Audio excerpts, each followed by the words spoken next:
오늘 말씀의 제목은 중풍병자를 고치심입니다. 본문의 말씀은 마가복음 2장 1절로 12절의 말씀이에요. 이 본문의 말씀의 이야기를 잘 아실 것입니다. 한 중풍병자가 있었고 친구들이 이 중풍병자를 예수께 인도하기 위하여 네 사람이 이 중풍병자 한 사람을 들것에 메워서 예수께로 달려갔습니다. 그런데 문제는 그 주변에 예수님을 만나기 위해서 많은 사람들이 몰려왔기 때문에 여기 본문에 보면은 문 앞까지도 들어설 자리가 없게 되었다라고 말하고 있고요. 여기서 이 중풍병자를 데려온 네 사람이 지붕으로 올라가서 그 지붕을 뜯어서 예수님이 계신 그곳으로 중풍병자가 누운 상을 달아 내렸다고 성경은 말합니다. 그때 예수님께서 다음과 같은 말씀을 하십니다. 5절입니다. 예수께서 그들의 믿음을 보시고 라고 말합니다.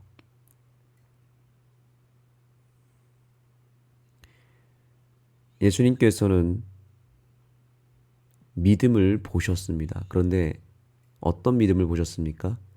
그들의 믿음을 보셨다고 말합니다. 친구들, 중풍병자를 데려왔던 그 네 명의 사람들의 믿음을 보았다고 말하고 있습니다.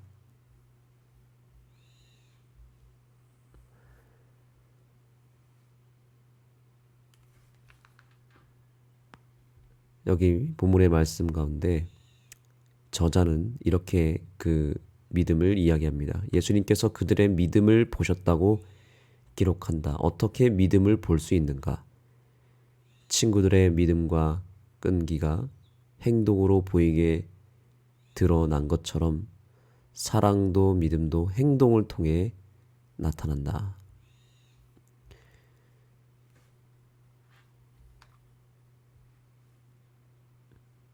믿음을 우리는 여러 가지를 통해서 정의를 내릴 수 있는데 오늘 우리가 소유해야 될 믿음은 행동하는 믿음입니다. 결국에는 우리의 믿음이 우리의 마음에서 생각에서 행동으로 나타나게 될 때 그 믿음이 진정한 믿음이라는 것을 깨달아야 합니다. 하나님께서는 이 지붕을 뚫고 한 영혼을 구원하기 위하여 네 명의 친구들이 예수님 앞으로 나아왔던 그 믿음을 성경에 기록하고 있습니다. 사실 이 본문에 보면 예수께로 한 영혼이 나아오는데 사람들이 오히려 큰 방해가 되었습니다. 많은 사람들이 예수님 주변을 가로막고 있었기 때문에 그들은 마치 벽과 같이 예수님께로 나아오는 길에 방해물이 되었습니다. 그런데 벽이 된 사람들도 있지만 한 영혼이 예수께로 나아오는 그 길을 모든 장애물들을 뚫고 예수님께로 인도하는 길이 되어준 사람들도 있습니다. 바로 중풍병자의 네 명의 친구들이었죠. 이 네 명의 친구들이 바로 예수님께로 나아가는 길이 되어줬습니다. 그러나 반대로 그 중풍병자가 예수님께로 가는 그 길을 막아서고 있었던 벽이 된 사람들도 있었습니다.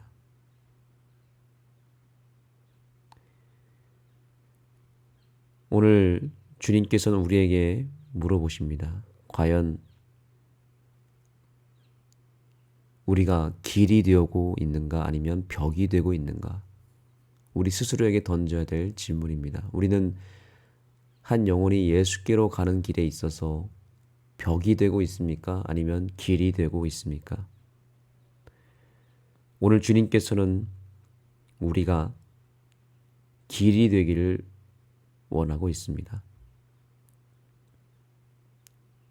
한 영혼의 가치를 알고 한 영혼의 구원을 위해서 모든 것을 내려놓고 길이 되어준 이 중풍병자를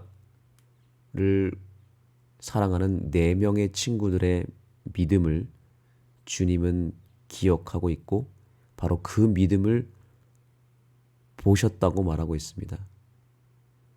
오늘날 주님께서 찾으시는 믿음은 어떤 믿음일까요? 그저 내 스스로를 챙기고 내 자신의 어떤 신앙을 유지하고 관리하고 내 신앙의 내 삶의 유익을 위해서 발휘되는 믿음만을 주님은 원하시지 않습니다. 우리 주변에 나를 통해서 구원을 얻을 수 있는 영혼들을 돌아보고 그 영혼이 예수께로 가는 일에 있어서 길이 되어줄 수 있는 사람을 찾고 있다는 것입니다.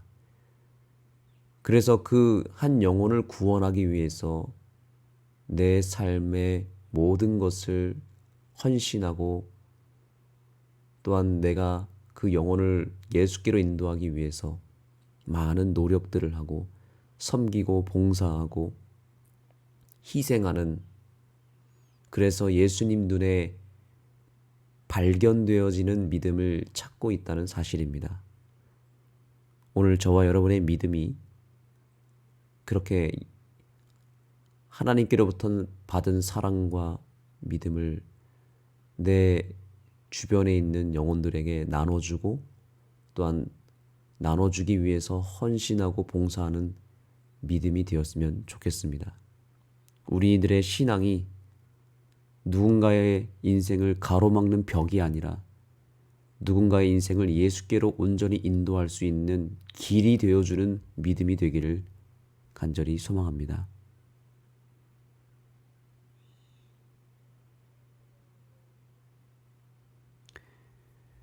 예수님께서는 그 중풍병자를 보자마자 다음과 같은 말씀을 하셨습니다. 작은 자야, 내 죄 사함을 받았느니라. 이 예수님의 말씀은 사실 의외의 말씀이었습니다. 당연히 병을 고쳐주실 줄 알았는데 예수님은 병에 대한 이야기는 하지 않으시고 갑자기 내 죄 사함을 받았느니라 라고 말씀하셨습니다. 그래서 그 주변에 있었던 종교 지도자들과 서기관들이 이런 생각을 했습니다. 오늘 본문의 7절입니다. 이 사람이 어찌 이렇게 말하는가? 신성모독이로다. 오직 하나님 한 분 외에는 누가 능히 죄를 사하겠느냐? 그때 예수님께서는 놀랍게도 그들이 속으로 이렇게 생각하는 줄을 예수께서 곧 중심을 아시고 이르시되 어찌하여 이것을 마음에 생각하느냐? 중풍병자에게 내 죄 사함을 받았느니라 하는 말과 일어나 내 상을 가지고 걸어가라 하는 말 중에 어느 것이 쉽겠느냐? 그러나 인자가 땅에서 죄를 사하는 권세가 있는 줄을 너희로 알게 하려 하노라 하시고 중풍병자에게 이르되 내가 내게 이르노니 일어나 내 상을 가지고 집으로 가라 하시니, 그가 일어나 곧 상을 가지고 모든 사람 앞에 나가거늘 그들이 다 놀라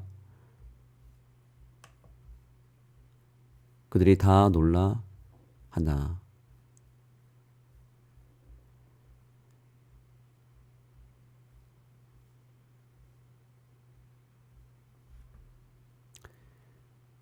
예수님께서는 바로 이 놀라운 장면을 통해서 그분이 죄를 사하실 수 있는 존재임을 그들에게 알려주셨습니다.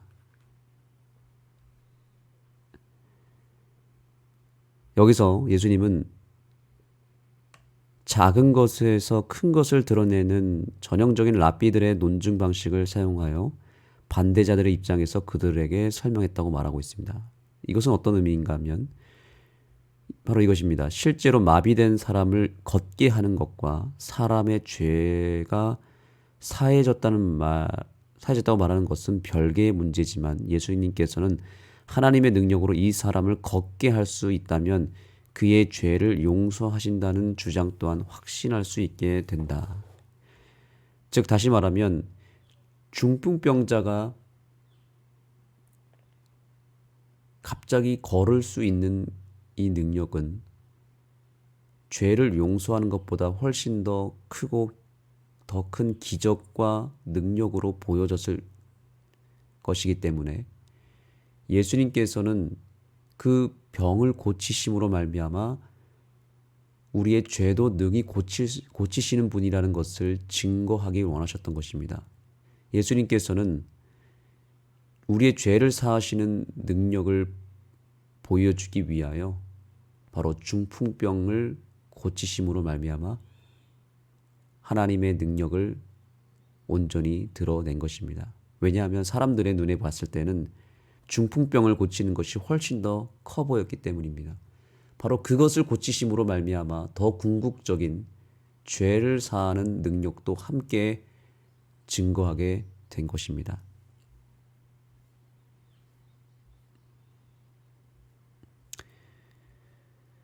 이로써 예수님께서는 바로 우리의 죄를 온전히 사하시는 분이심을 드러내셨습니다.